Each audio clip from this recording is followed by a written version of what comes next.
So now let us start our discussion on the hypothenar eminence. So this is the thenar eminence which is just below your thumb. So just below your little finger you have a hypothenar eminence. Okay, everyone can feel that. So what are the muscles of this hypothenar eminence? So for this also there is a trick to remember, that is aphope. So in before video, if you see, we have discussed about the thenar eminence. In the thenar eminence we have discussed the mnemonic as aphoha, right? So here remember aphope, instead of a just put p. So what are the muscles according to the mnemonic? Let us see. The first A refers to abductor digiti minimi. So understand the meaning, abductor. So it abducts the little finger. Digiti, it's a digit, right finger. Minimi, minimi means small digit. That's it. So abductor digiti minimi. And next aphope, right? F for flexor digiti minimi. So it flexes the little finger. That's it. Next O for opponent's digiti minimi. Opponents means it can move on the opposite side. So that is opponent's digiti minimi. Okay. Last one P is the palmaris brevis. So these are the muscles of the hypothenar eminence. So let us see its insertion and origin. So first we'll start with origin of this muscles. Okay, so the first muscle we are going to talk is the aphope. First one is aphope. First one is abductor digiti minimi. So abductor digiti minimi gets its insertion from pisiform bone. Very easy to understand because on little hand side you will have your pisiform bone here. So it's getting its insertion from pisiform bone, abductor digiti minimi, okay, and getting inserted into the base of proximal phalanx of the little finger. Done. Next, coming to flexor digiti minimi. So flexor digiti minimi getting its, of course, name you can say flexor, means coming from flexor retinaculum, okay, coming from flexor retinaculum and inserted into the base of proximal phalanx of the little finger, okay. Next, going to the opponent's digiti minimi. Opponent's digiti minimi is also coming from the flexor retinaculum and it is getting inserted into the medial border. Medial border means this side, right? This is the medial side. So it is getting inserted into the medial border of fifth metacarpal is nothing but our fifth metacarpal means nothing but our little finger. So here. So that is about opponent's digiti minimi. Okay. So this is the insertions and origins of this hypothenar muscles. Last one, yeah, we need to discuss about palmaris brevis, right? So palmaris brevis origin is from again flexor retinaculum and it is getting inserted into skin of palm, especially on the medial side. This is skin of palm on the medial side, hence the name palmaris brevis, because attaching to the palm.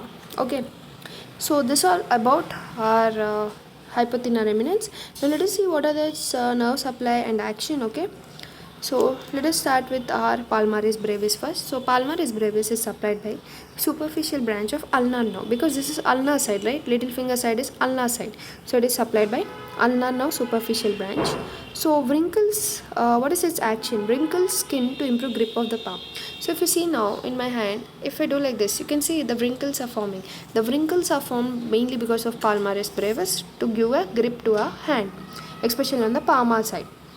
Next, coming to the abductor digiti minimi. So this is also supplied by deep branch of ulnar nerve. So only thing you need to remember that all these are supplied by ulnar nerve because on ulnar side, but only palmaris brevis is supplied by superficial branch, whereas all this are supplied by the deep branch of ulnar nerve. Okay, remember palmaris brevis supplied by superficial branch of ulnar nerve. Okay. So what does abductor digiti minimi does? Of course it abducts the little finger. So if you see, this is the abduction of little finger. Okay, sorry, abduction, right? This is the abduction of little finger. Okay, and next you have flexor digiti minimi. Flexor digiti minimi, flex the little finger. Yeah, this is flexion of little finger. Flexion of little finger. This is abduction of little finger. So next we are going to discuss about opponent's digiti minimi. So opponent's digiti minimi is also supplied by deep branch of ulnar nerve and it mainly pulls the fifth metacarpal forward as in cupping of palm. So it moves forward along with all digits, even this can move forward because of opponent's digiti minimi. So this is all about the hypothenar muscles, its nerve supply and also its action. So just according to the name only you can understand the action, and this mnemonic is aphope. Okay, for the thenar eminence mnemonic is aphoha, here aphope. Okay, So by this we completed thenar and hypothenar eminence. We will also discuss in this video the lumbricals. Okay, so for that we need another diagram. So if you see in total we have 4 lumbricals, and these 4 lumbricals arise from 4 tendons of flexor digitorum profundus. So remember that these are arising from the 4 tendons of FDP mainly, that is flexor digitorum profundus. If you remember, it's a deep muscle of the anterior compartment of your forearm, right?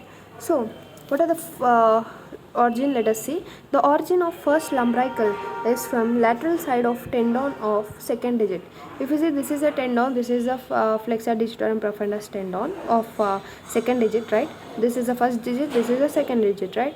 So the flexor digitorum tendon of second digit is just lateral to it, you will find the first lumbrical. Okay, and the second lumbrical is lateral side of tendon of third digit, and the third lumbrical is coming from the adjacent sides of tendon of both third digit and also fourth digits. So if you see, the first lumbrical and second lumbrical are unipennate because they're just coming from the one side of the digit. But if you see the third lumbrical and the fourth lumbrical, they're mainly coming from adjacent sides of tendons, so they are mainly the multipennate. So if you see the third lumbrical, it is coming from the adjacent side of third digit and also from the fourth digit. And if coming to the fourth lumbrical, it is coming from adjacent side of fourth digit and also the fifth digit, right? So what is this tendon here? The tendon is same, that is a flexor digitorum profundus. So these are about 4 lumbricals. So what is its insertion? So this is about origin. They are coming from flexor digitorum profundus. So they are inserted into the extensor expansion into dorsum of bases of distal phalanxes. Distal phalanx means here.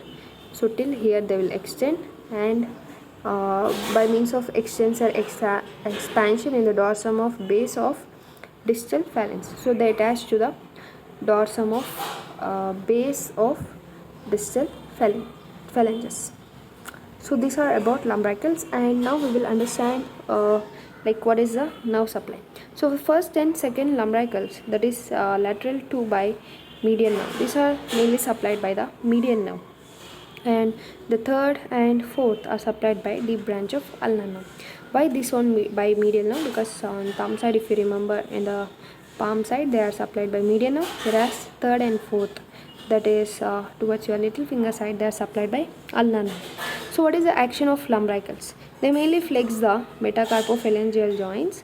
Flexion of metacarpophalangeal joints, you know, these are the metacarpals, these are the phalanges, so like this.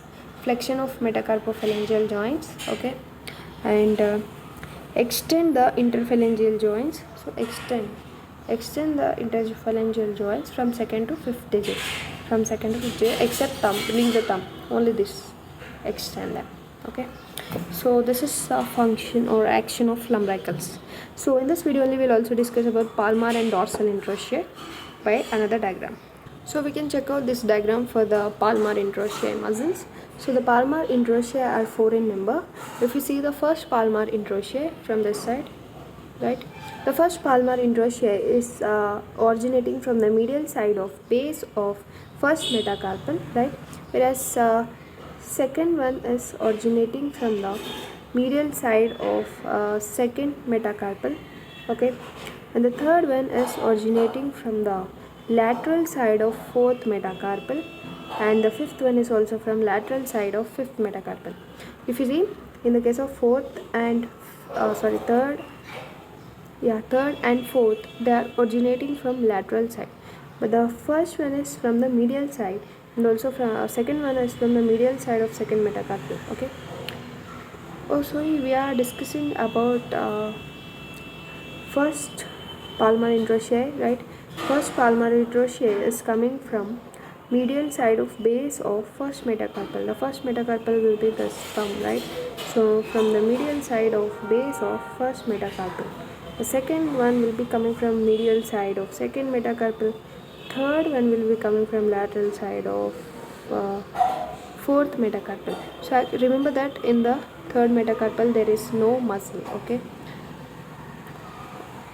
The third one is coming from lateral side of fourth metacarpal, and the fourth one is coming from lateral side of fifth metacarpal. Okay, again I'm repeating it. First one from medial side of base of first metacarpal, second one from medial side of second metacarpal, third one from lateral side of fourth metacarpal, and fourth one from lateral side of fifth metacarpal. So where they are getting inserted? They are inserted into the medial side of base of proximal phalanx of the thumb, okay, or first digit. So first palmar interossei will be inserted into the base of medial side of proximal phalanx of first digit or the thumb, okay, via extensor expansion into dorsum of bases of distal phalanxes. So these all will attach to the distal phalanges of second to fifth digits. You can see here how they are attached to the base of the distal phalanx. Whereas to the thumb they will attach to the proximal. Actually in this diagram they are not showing, but here also there is attachment of the palmar interossei. You can see the other diagram. So in this diagram you can observe even to the thumb it is attached, but in that diagram it's not shown. So for the thumb it will attach, for the second digit also it will attach, but for the third one there is no attachment. For the fourth and fifth they will attach to the lateral side, and finally this all will attach to the distal phalanx bases. For the thumb it will attach to the proximal phalanx base, okay. So this is about lumbricals, palmar interossei, and palmar interossei is supplied by a deep branch of ulnar nerve, okay. And the palmar interossei function is to adduct fingers towards center of third digit or middle finger.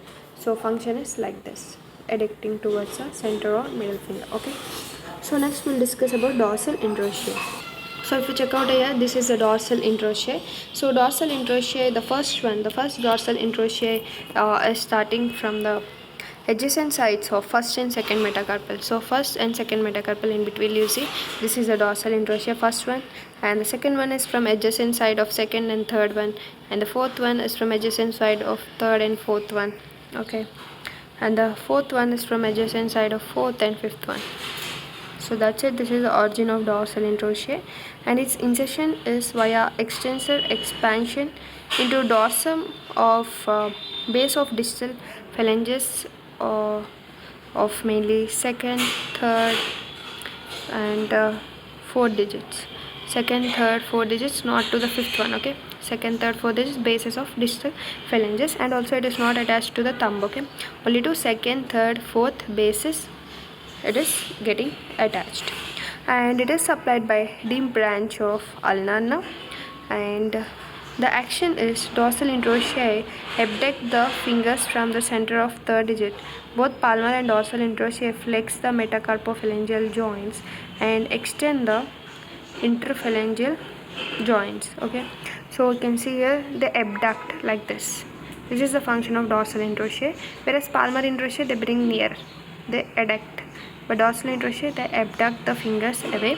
And also at the metacarpophalangeal joints, both palmar and dorsal interossei flex like this at metacarpophalangeal joints like this, okay. And also they extend the interphalangeal joints, they extend the interphalangeal joints like this. So this is about all the small muscles of the hand, and also the nerve supply and action. In the next video we'll discuss about the superficial palmar arch and deep palmar arch.